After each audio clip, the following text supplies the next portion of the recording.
0% financing sounds sweet, and that's exactly why it works on people. In the US, 0% APR doesn't always mean free. It means free only if you follow the rules exactly. And sometimes it's not even true 0% APR, it's deferred interest, which can be much more dangerous. Here's the simple truth. Nobody is giving you a discount out of kindness. If it says 0%, the money is hiding somewhere else. Let's start with the most common version, a credit card with a 0% intro APR. You see an offer like 0% APR for 12 months, so you buy a $1,200 iPhone. You tell yourself, easy, that's just $100 a month. And yes, if you pay it down properly, it can be a great tool. But some people don't. They get lazy. They get distracted. They forget. And then they act surprised when the bill punches them in the mouth. Because 0% intro APR comes with conditions. You still have to make payments every month, and you need a plan to clear the balance before the promo ends. Here's what happens when you don't. You pay late, you can get hit with a late fee, and your interest rate can jump to the regular APR, often 20 to 30% or more depending on the card and your profile.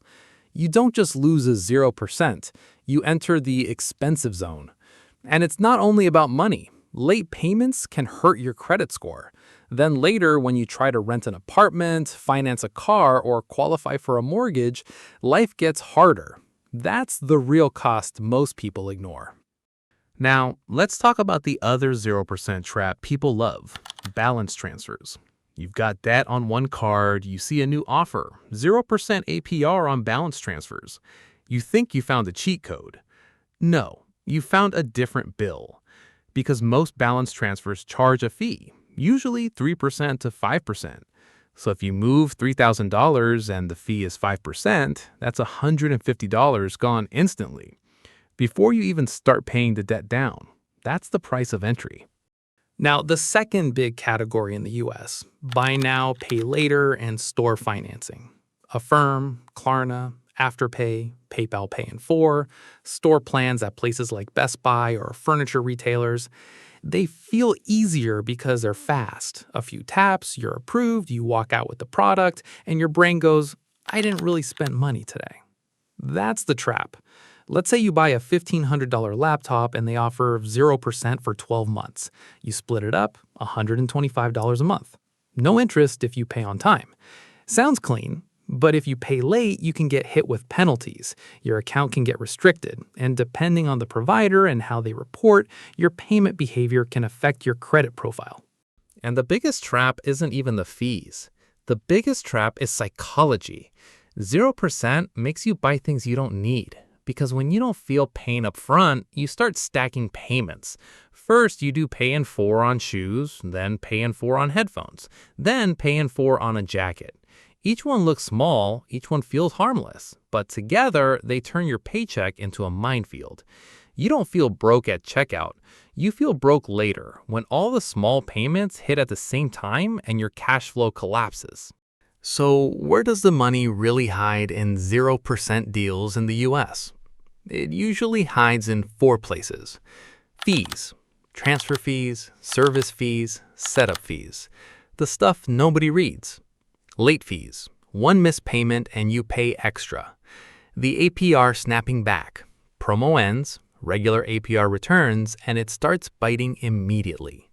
And credit score pressure. If you run up your card and your utilization jumps high, your score can drop even if you're paying. Not forever, but enough to mess up your timing when you need credit. So don't hear 0% and assume you're being smart. Sometimes you're just being marketed to. Here's the checklist before you click 0%. First, is it truly 0% APR or is it just $0 down? Those are not the same. Second, what fees exist? Transfer fees, setup fees, late fees. Third, how long is the promo and what is the exact end date? Not about a year, the date. Fourth, what APR applies after the promo ends? Fifth, can you realistically pay this every month without hoping things work out? 6, does this purchase improve your life or income, or is it just emotional spending dressed up as a deal? If you have discipline and you're buying something you truly need, 0% can be a great tool. But if you're impulsive, inconsistent, and addicted to dopamine, 0% is a blade that slices your wallet slowly. Remember this line: 0% APR doesn't mean free. It means free only if you play the rules perfectly. Comment score if you want the next script on credit scores and why people get denied even when they make good money.